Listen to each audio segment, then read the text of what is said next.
Everyone, সকলকে জানাচ্ছি দীপাবলির আন্তরিক প্রীতি ও শুভেচ্ছা। তো কাল সকলকে মেহেন্দি পরিয়ে দিয়েছি অনেক রাত পর্যন্ত, যার জন্য আমার নিজেরই আর পড়া হয়নি। তার জন্য আজ সকাল সকাল বসে পড়েছি আমি মেহেন্দি পরার জন্য। আর এদিকে পিহুকে দেখো কাজল দিয়ে পুরো হাত পা কালি করে দিয়েছে। আর এদিকে আমি বাইরে তারপর এখানে একটু আলপনা দিলাম। তো আলপনাটা কেমন হয়েছে আমায় কমেন্ট করে জানিও তোমরা। তারপর আমি উপোস ছিলাম, মা আমাকে একটু জুস এনে দিল খাওয়ার জন্য। তো এখানে বসে বসে জুস খাচ্ছিলাম। তারপর আলপনা এসব দিতে দিতে আমার সন্ধ্যা হয়ে গিয়েছিল। আর এখানে আমি একটু ঠাকুর ঘরের সামনে একটু দিয়ে দিচ্ছিলাম আলপনা। তারপর আমার ফ্রেন্ডরাও চলে আসলো। আর এদিকে আমি বোনকে এক হাতে পরিয়ে দিয়েছিলাম কালকে মেহেন্দি, আর এক হাতে আজকে পরিয়ে দিলাম। তারপর একটু আমরা রেডি হয়ে বাইরে আসলাম, কারণ মাকে মন্দিরে নিয়ে যাচ্ছিল তার জন্য।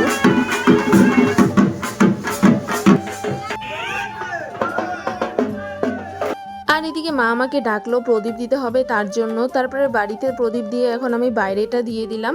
তারপর সবাইকে আমি আবার ডাকলাম, কারণ এখন আমরা বাজি ফাটাইনি, বাজি ফাটাতে হবে তার জন্য। আর এদিকে পিহুকে দেখো কত সুন্দর তারাবাতি জ্বালিয়ে ধরে আছে, একদম ভয় পাচ্ছে না।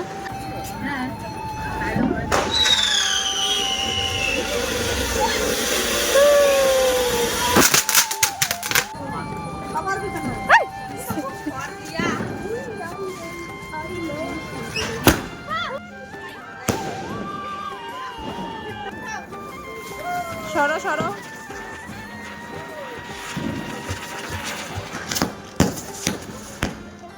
তারপর আমি কয়েকটা তারাবাতি নিয়ে আসলাম, কারণ আমার এই দুই বান্ধবী তারাবাতি ছাড়া আর কোনো বাজি ফাটাতে পারে না, ওরা খুব ভয় পায় তার জন্য। তো তারপরে আমরা সবাই মিলে এখন এই তারাবাতি জ্বালাচ্ছিলাম।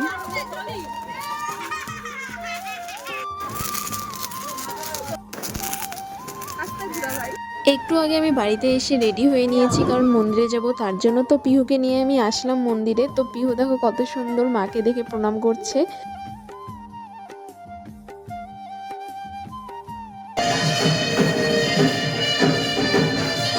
এখন বাড়ি চলে যাচ্ছি, কারণ বাড়িতে দাদা পুজো করবে, তারপর আবার আসবো মন্দিরে।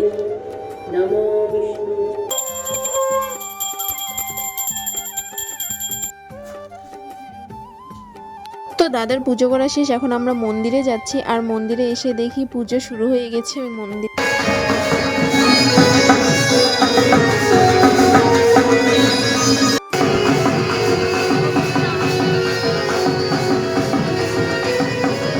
তারপর মন্দিরে অনেকক্ষণ বসে থেকে এখন আমরা একটু বাইরে আসলাম হাঁটাহাঁটি করার জন্য। তারপর মন্দিরের বাইরে এমনি বসেছিলাম, আর অনেকটা রাত হয়ে গেছিলো যার জন্য ভালো লাগছিল না, তাই সেরকমভাবে ভিডিও করতে পারিনি। তারপর মন্দিরে আসলাম আমরা, এখানে 108টা প্রদীপ জ্বালাতে হবে তার জন্য।